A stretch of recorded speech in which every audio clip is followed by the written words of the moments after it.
We are continuing our Old Testament history overview, and we are in, we finished period number 10.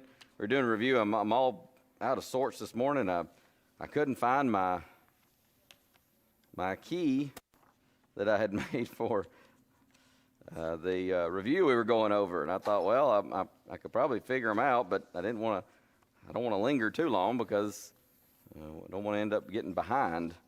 But I found it. So, and then I couldn't find the rest of it, and I finally gave up and came in here and we started. Well, maybe it's in here, and it was. So that worked okay. Sometimes I'll take my notes back to my office, and sometimes I'll leave them right here. I got to remember what I do with them. Oh man, what did I do with those? Okay, so now I'm trying to remember exactly where we left off. I think we left off with number 11 under section 2. That's what I'm showing. Is that what y'all got? And you may not have, everybody may not have that review, and I actually don't have a PowerPoint version of that. Sorry, it's Roman numeral 3, section 3. I was looking up at the top and saw Roman numeral 2. So that puts us on 4, which is the geography section. Some of these you may know, some of these you may not. Hopefully you remember them from our study. I have a ton of these, almost all of these I actually have made into either flashcards or just questions that I've used for like Pew Packers classes or just our own children when we do family Bible time. So the section number 4, Roman numeral 4, is geography. Let me go ahead and pull this up here. I'll keep that up kind of as just a reminder review. Where do all the events in the book of Leviticus take place? In Leviticus.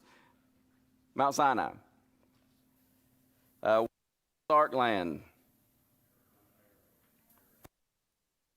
The mountains. I sometimes will kind of tease the kids when I have a Pew Packers class or something. I'll say, now, make sure you say mountains of Ararat, because we don't know exactly which mountain, but it's in that region, the mountains of Ararat. Where did Abraham live when God called him? We sometimes say Ur of the Chaldees. Haran is also mentioned. Terah, Abraham's father, he takes his family and he moves to Haran. And I may need to do some more research on this. Best I can tell, in Genesis 12, when God actually calls Abraham, it seems that he's in Haran at that point. I was thinking about that, and sometimes it's just almost reflex. People say, well, where was Abraham living when God called him? He's Ur of the Chaldees. But looking at that, so like I said, I may need to look at that a little further. But we think of Abraham being from Ur. Certainly he was. That was where he spent the better part of his time. But it does seem from Genesis 12 that he was called from Haran. Another name for Mount Sinai, Horeb, Mount Horeb. First city Israel conquered in Canaan, Jericho. Where was the tabernacle in the days of Joshua and the judges? Shiloh, yes. Where did the people try to build the tower that reached to heaven? Babel. We still use that word, a little slightly different spelling, of course, to mean somebody that's talking unintelligibly. The word Babel itself, there in that context, just means confusion. Place from which Moses sent 12 spies to Canaan. Barnea. It's in the wilderness of Paran, if you want to just be more general, but the location given is Kadesh Barnea. Let's go to the section on people. First high priest of Israel, Aaron, Moses' brother, and then the second high priest of Israel, Eleazar. Son of Jacob, who was ancestor of Jesus, the Christ? Judah. I made my key out, and I wasn't thinking. I put Jacob as the answer to that question. Son of Jacob, who was the ancestor of Jesus, Jacob. can make typos even when you're not typing. The two faithful spies, Joshua and Caleb, or Caleb and Joshua. Boaz's wife, Ruth's mother-in-law, formerly at least, Naomi. Judge whom Samuel helped as a boy, when Samuel was a boy, that is, in the temple. Eli. Two sons of Aaron killed for using strange fire. Nadab and Abihu. Replaced Moses as leader of Israel. Joshua. Three sons of Noah. Shem, Ham, and Japheth. Grandson of Noah. What? Canaan. And that, the conquering the inhabitants of Canaan and all that, some of that goes back to the prophecy. Cursed be Canaan. He's going to be a servant to his brethren because of what happened with Ham and looking on his father's nakedness. It's two sons of Joseph. Ephraim and Manasseh. A judge who was victorious with an army of just 300 men. Gideon. A female judge and also prophetess. Deborah. Last judge of Israel. Samuel. A Hebrew prophetess who lived in the days of Moses. I mean, I was going to say, there's a little bit of a trick there, because typically we say, Moses' sister, and you name Miriam. But yes, she was a prophetess and lived in the days of Moses. The only younger brother of Joseph, Benjamin. He was the next to the youngest, and then sometime later, in fact, Rachel died giving birth to Benjamin. One of the reasons probably why he was so special to his father. But, if you have children, the baby of the family tends to get babied, don't they? Huh? Oh, Miss Joyce says no. I think Miss Jan might say, yeah. We better move on from that. Two men in the Bible who are specifically mentioned as walking with God. What'd you say? Enoch and Noah. Enoch and Noah. Oh, I skipped one. This man's failure was not disciplining his sons when they did wrong. Eli. God pronounces a very stern judgment upon his household as a result of that. And by the way, I think somebody may have mentioned it. Samuel, his sons did not follow in his ways. He doesn't get the same rebuke from God, which would seem to indicate at least that probably he did try to discipline his sons. Maybe he did discipline them, and they still didn't follow God. Sometimes you can carry out the discipline, and at some point children become independent thinkers. They become accountable, and especially when they get out on their own, well, you can't force them to do what's right at that point. So that seems to be the difference. Eli didn't do anything about it. Samuel did, and Samuel's children still were not following him faithfully. But boy, when you read the account about Eli's children, it is bad. To the point of philandering around with the women around the temple, to stealing from the people as far as the sacrificial meat and things like that. It was they were just wicked men. Yeah, it was very blatant. Okay, the man who was killed because he took the spoils of the city of Jericho. Achan. I always say, if you can't remember it, he was Achan because he ended up being stoned. So Achan was a Achan. Where did I leave off? There it is. Okay, this person was spared at Jericho because she hid the two spies. Yes, Rahab. Whose death we read about in the last chapter of Deuteronomy? Moses. Whose death we read about in the last chapter of Genesis? Joseph. And whose death we read about in the last chapter of Joshua?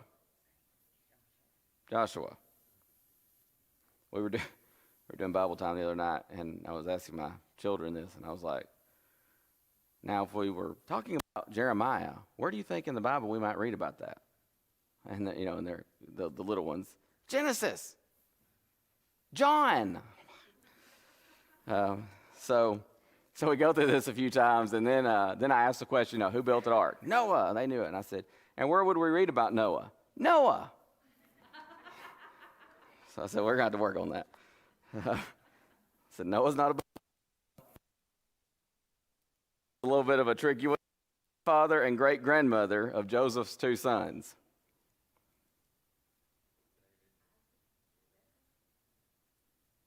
Isaac and Rebekah. You're thinking the other way, descendants. Yeah, because you got Joseph, Ephraim and Manasseh were his sons, right? So Joseph would be their father. Granddaddy would be Jacob. Well, who's Jacob's daddy? Isaac. And his wife, of course, is Rebekah. So Isaac and Rebekah. That was a little tricky one. But, all right, so that brings us to section 6. This, to me, is at least takes the most time and thought out of the whole review. Well, I wish I thought to type these up and just put them on the slide so you can see them in front of you if you don't have the sheet. But if your sheet's like mine, sometimes even you know these events and you've gone over them 1,000 times, but you're going down this list and you realize, oh, I didn't see that one, and so I have to go back and scratch out and redo my numbering. But we're going to number from 1 to 20 in the order that these things happen. As I said, this to me was the one that takes some out of the review, but to me it's also perhaps the most beneficial because you start getting a sense of the timeline. And when you understand that, and with little children, we expect, you say, okay, where would I read about Noah? They might say John, they might say Romans, they might say Revelation. But, if I'm an adult and I've been a Christian for, enough time that I should be learning, then, I need to know better than that. But I even do better than just saying, well, it's in the Old Testament. And so when you start getting an idea of the time, then you begin to understand. It's not all in chronological order, especially when you get to the Old Testament. In fact, it was a different Bible time last week that we have we have one of it's this little children's Bible story book, and so we go through that. Well, it's the one on Nebuchadnezzar conquering Judah. Okay. Well, then, like 2 stories later, it's talking about Jonah. And so I'm trying to explain to, a 4, 5, and 6-year-old, well, now this actually happened before that, and it just kind of doesn't really resonate. And I wish they had moved that into the right order. And so I wish even more that I had just looked ahead a little bit. I could have done it in order, but I didn't catch that in time. And same thing with there was another. Oh, it was Job. They had Job coming way later because of where Job appears in the Bible, but the account of Job is set in the patriarchal age, best we can tell. So, anyways, the timeline stuff, putting stuff in order, to me, that's extremely helpful for understanding. So, what do you got for number 1? The universal flood. Number 2, Tower of Babel. 3, Abraham offered Isaac. That'd be, of course, floods, Genesis 6 through 9, Tower of Babel 11. Abraham offering Isaac's, Genesis 22. That brings us to what, number 4? Can't find number 4. Oh, there it is. Jacob wrestled with an angel and changed his name to Israel. Oh, I just gave it to you. Is that what y'all have? Trying to think where that is. That's 20. Abraham offers Isaac in 22, so 20, 27, 28-ish, something like that is maybe getting toward 30. I think 30 is where he reunites Esau. Don't quote me on that. All right, number 5. Where is number 5? There it is. Okay, yeah, Joseph sold into slavery by his brothers. That's around Genesis 37. 6. Death of the firstborn and the first Passover. Exodus 11 and 12. 7. Crossing the Red Sea. The Exodus 13, 14. Number 8, giving the law at Mount Sinai. It's a better, good portion of Exodus and Leviticus and Deuteronomy. Of course, Deuteronomy being the second giving, or not second giving, but the repetition of the law. Number 9, tabernacle. Also happens there in a good portion of Exodus. I think it's like 28 through 40 deal with the tabernacle, something like that. Number 10, death of Nadab and Abihu, Leviticus 10, 1 and 2. That section there, and of course it continues on to talk about it a little bit. Number 11, I'm having trouble finding it on my list. There it is. They left Mount Sinai. That's a very early part of Numbers. 12. How about that? Number 12 is 12 spies. That's about Numbers, 12 and 13. Number 13. Moses sinned, striking the rock instead of speaking to it. Numbers chapter 20, right? That's what I was about to say, and then for some reason I doubted myself, but maybe that's right. It's in that region. Number 14. Death of Moses. I'll read about that last chapter of Deuteronomy. That was right before they entered into the Promised Land, of course. Number 15. Crossing the Jordan River to enter into Canaan. Read about that in Joshua. About Joshua 3 and 4. And then 16. Choose this day whom you will serve. As for me and my house, we will serve the Lord. Where is that, by the way? 24, 15. I was going to say, a lot of you probably know that reference from maybe having that memory verse as a child or learning it in other contexts. But that's one of those well-known verses. 17. Yes, Othniel became the first judge of Israel. Chapter 3, I believe, of Judges. 18.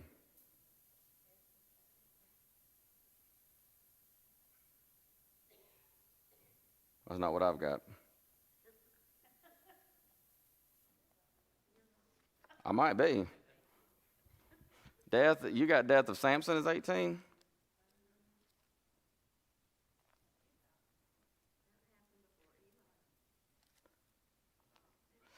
Yeah, I'm thinking of a different occasion, I think.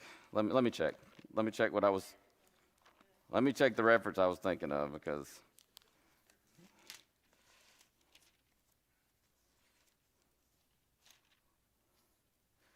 I was looking in chapter 4, 1 Samuel. Oh, yeah, because you're right. I'm not even thinking. 1 Samuel's after the book of Judges. I was thinking like all in 1 Samuel, and I'm thinking chapter 4 comes way before, but it's after Judges. Was not paying attention there. All right, so that'll be 18 is death of Samson, and 19 will be Eli fell over. Yeah, because the Israelites were defeated, not because they didn't have the Ark of the Covenant among them. They were defeated because they weren't following God faithfully. And they decided, kind of almost like a talisman, or what do you call it? Like a lucky rabbit's foot or something. Lucky charm. That's what I was trying to think. I couldn't think of that phrase. Like a lucky charm or something. Go get the Ark of the Covenant and we'll be victorious. And so they bring the Ark of the Covenant, and not only did they lose again, the Ark got taken. And Eli was just so distraught over hearing this that he falls over, breaks his neck, and dies. He falls off of a seat. He seems he was up on some kind of height. And because he was a very large man, and the way he landed, he broke his neck and died. His daughter-in-law goes into labor. Her husband died in that battle. She goes into labor, gives birth, and how would you like to grow up and be a child named Ichabod? I'm not knocking the name Ichabod, but names in Hebrew always have a meaning. And you know what Ichabod means? The glory has departed. Wow. It was a sad day, no doubt, but poor child growing up with a name that means the glory is departed. Not, wow, what a blessing from God. Isaac's name meant laughter because they laughed when they heard they were going to have a child, and Sarah particularly. But here's poor old Ichabod, and his name means the glory has departed. But that's the way they did in Hebrew. Those names, they always had some kind of a meaning. And then number 20. Samuel anointed Saul as the first earthly king of Israel. That marks the end of period number 7 or the beginning of period number 8, I guess, depending on how you want to look at that. Okay, so with that, I want to, we haven't gone over this in some time, but the 12 periods of Old Testament history, we had them on the clock, so you should at least have the names, but we haven't covered in a long time. It goes from this to that. So let's do that now. The first period is antediluvian or before the flood, either way you want to word that. And it goes from creation to the flood. And then period number 2 will be after the flood or post-diluvian, and it's going to go from, we know it always starts with the one that the previous one ends with, so it's going to go from the flood to the call of Abraham. And then that brings us to period 3, which is patriarchal. We know it's going to begin with the call of Abraham. The call of Abraham to death of Joseph.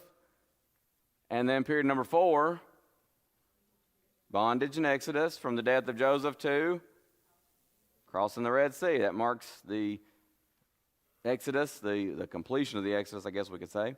Period number 5, wilderness wanderings.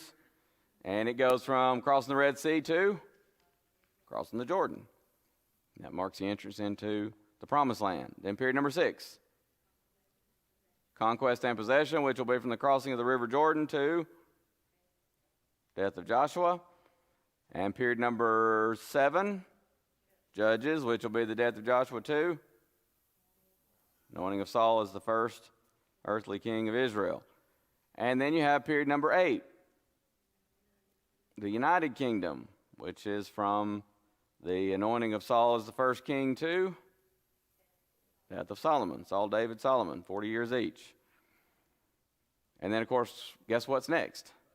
Divided kingdom. Death of Solomon to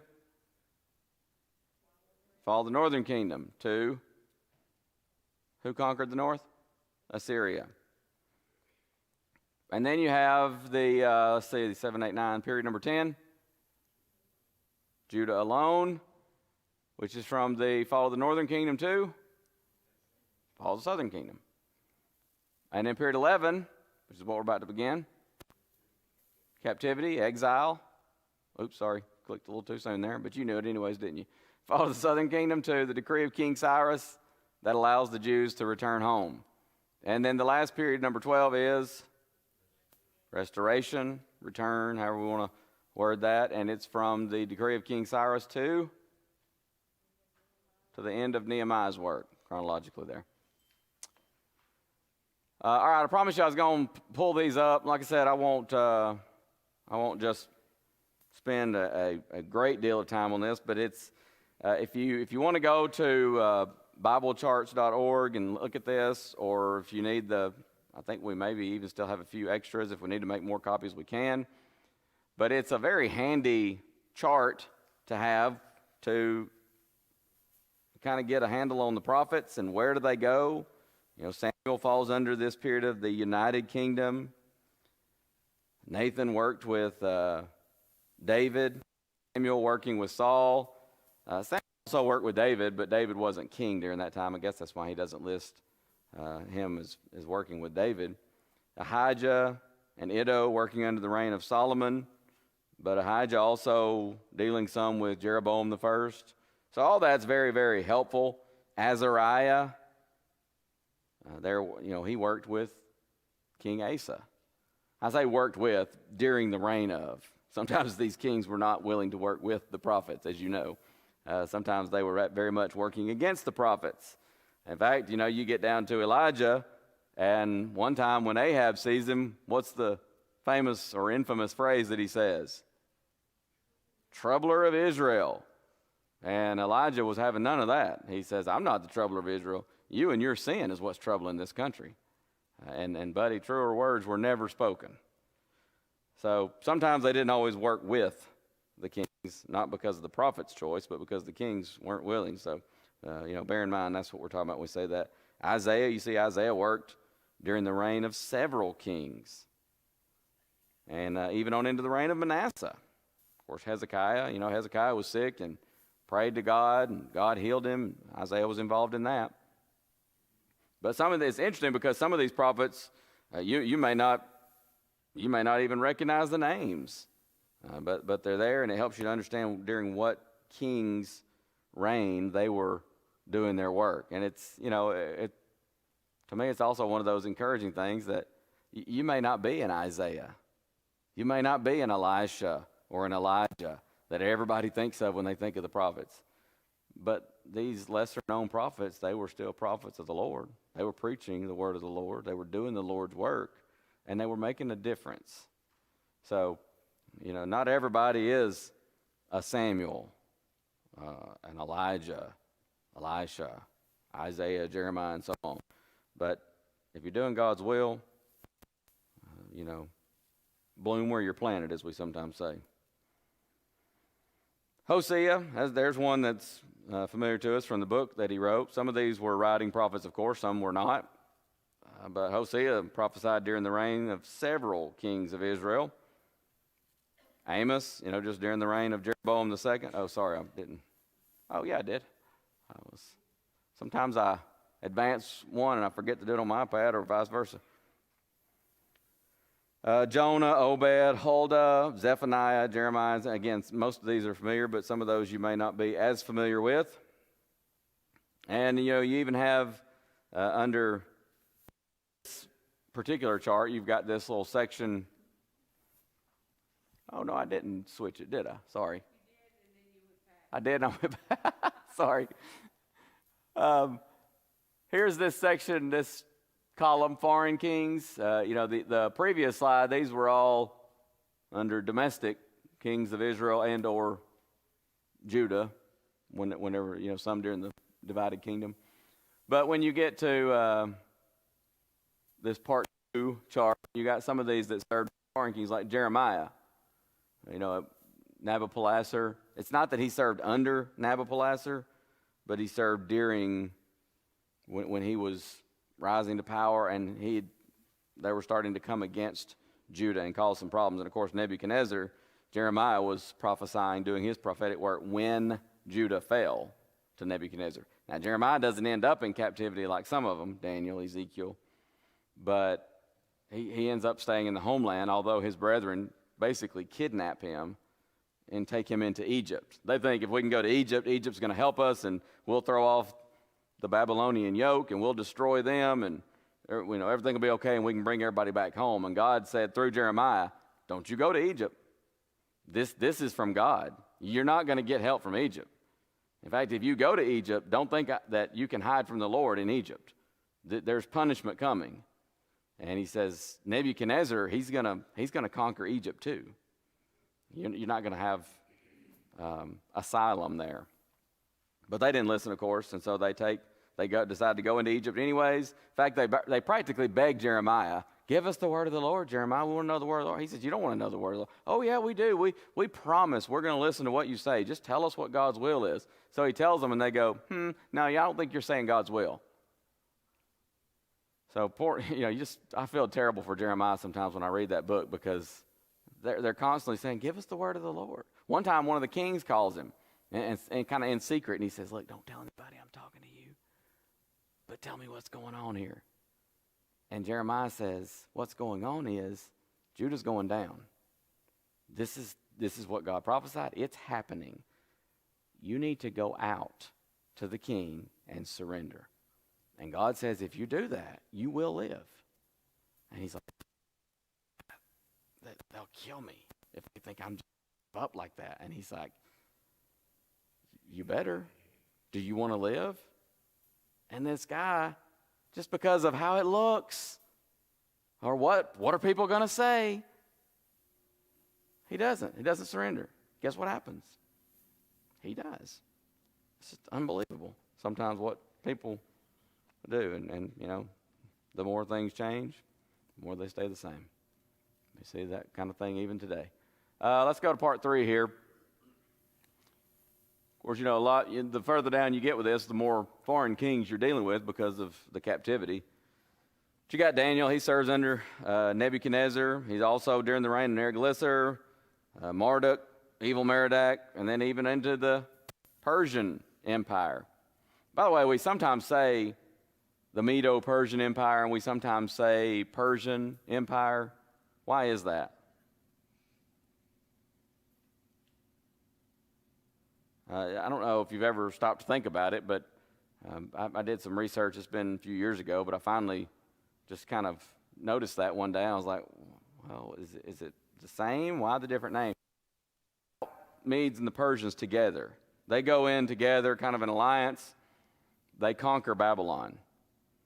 But as it goes on, the Persians kind of, we use the expression sometimes the cream rises to the top. And the Persians kind of rose to the top, and it just kind of became known the Persian Empire because they just really,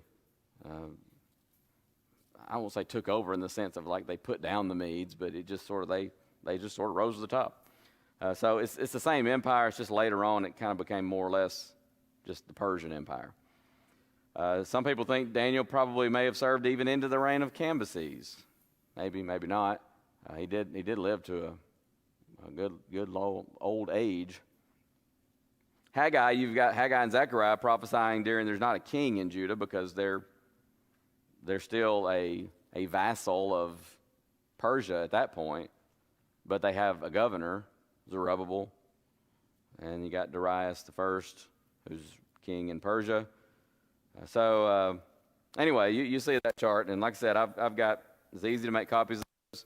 If you want to go to BibleCharts.org and print it out, you can do that, or if you want to go there and look at it, save an image or whatever, and you can zoom in and zoom out, and sometimes you can do a lot more with it in a computer file than you can just on a piece of paper, but sometimes it's just nice to have a piece of paper, to read or study something. Sometimes the answer to that depends on your age, right? Sometimes the young folks would prefer to have the piece of paper, the computer file, and the older folks say, I want a piece of paper. I know a lot of folks that say, I know even younger folks that say when it comes to reading a book, I want a book in my hand. I don't want to just read it on a device. I can go either way with that. Sometimes I like having the book. Sometimes I like reading on a device. It's handy, especially when you're reading something like Lord of the Rings, which is like this. It's kind of nice to have it right here, as opposed to, a 5-inch thick book. Another chart here, look at the oral prophets. These are the prophets who, did not necessarily write a particular book of the Bible. They're known for speaking their prophecies rather than writing them down. Samuel, this obviously it's not my chart, and it's not a big deal. I just don't know that I'd put him in the category of oral prophets. I think he probably wrote the book of Samuel, the better part of it. Now, he's dead toward the end of it, but someone may have come along and finished it up. Either way, we understand inspiration. The Holy Spirit is guiding this, but I would probably have put him more in the category of a writing prophet. But and it may be that he's here because of what you see there underneath the name, the little subheading. He's the organizer of the United Kingdom. I don't know if organizer's word I would use, but anyway, founder of the School of the Prophets. He's got a School of the Prophets. He kind of founded the whole concept of the School of the Prophets. He's doing this at the behest of God. And again, understand that. Same thing when we talk about, so-and-so wrote a book of the Bible. The Holy Spirit's writing it through that individual. But Samuel, he started the School of the Prophets. And this continues on through the prophets. And especially in Kings, you often get a glimpse into that life. They need some extra room, and so they're going to go build basically what we would say, they're going to go build some dormitories. And a guy's working, and what happens? Does anybody know where I'm going with this one? Yeah. He's just chopping away, and the axe head falls off, and it falls in the water, and, an axe head falls in the water, you got about a millisecond before that thing's gone. And, and he kind of says to Elijah, alas, it was borrowed. What didn't belong to me. And kind of, what am I going to do? And, Elijah makes that miracle of making the axe head float. Another occasion they got together and they made some food. They're having a fellowship meal, a potluck, maybe one of the original potlucks. I don't know. But what happened? There was death in the pot. We used to tease about that. Sometimes one of the guys would come bring something to school one day, and you set food out in the little break room at the preaching school, and it would last seconds. When the bell rang, if somebody said, "Hey, my wife sent a cake or something," you knew, don't finish your notes. When the bell rings, get to the break room, or you get nothing. And even then, you may not get anything. It was like a wild dog sometimes. But sometimes the guy would come in and he would say, "I made such and such," and we never, you don't mess with it when his wife cooks it.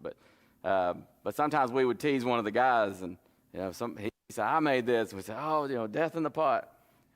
So we need a prophet to heal this casserole or whatever. So we give guys a hard time sometimes. But yeah, Samuel started the school of the prophets. Like I said, you get a glimpse into that and what their life was like. And, it's very similar sometimes to what you see in some of the preaching schools.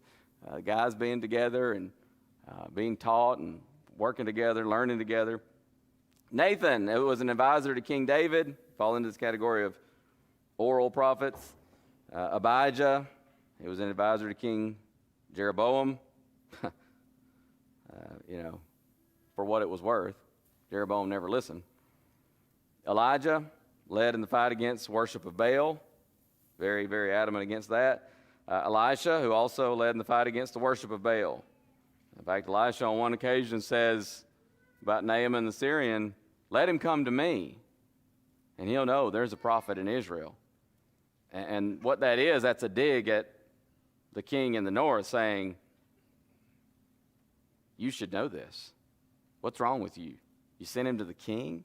You know that's not, the king's not going to heal him. Send him to a prophet of Jehovah. And forget about your idols and forget about the king. You need to know there's a God in heaven." And it wasn't Elisha saying, "Look at me, I'm going to do this." He's saying he needs to know there's a prophet of Jehovah. And the emphasis there being on Jehovah. Of course, a lot of those prophets that we were looking at here, especially that first list, Micaiah. Micaiah would classify as an oral prophet. He doesn't, no writing of his that we have. But that's the last of those charts that I wanted to mention. I wanted to cover those because I know that's interesting stuff. But especially these three here, I think that's good stuff. I'm tempted to take those, shrink them down, and tape them or glue them or something inside the cover of my Bible because they're that helpful to have to look at. What we'll do is stop there. That gives us a good stopping point. And next week, Lord willing, we'll jump right into period number 11. Cover that probably in pretty close to one class if we move along. And then we'll get to 12. We'll have kind of a cumulative review if time permits. And then like I said, I'm going to save 2 or 3 weeks to cover a very, very quick look at the intertestamental period. Thank you very much. A break before our worship period.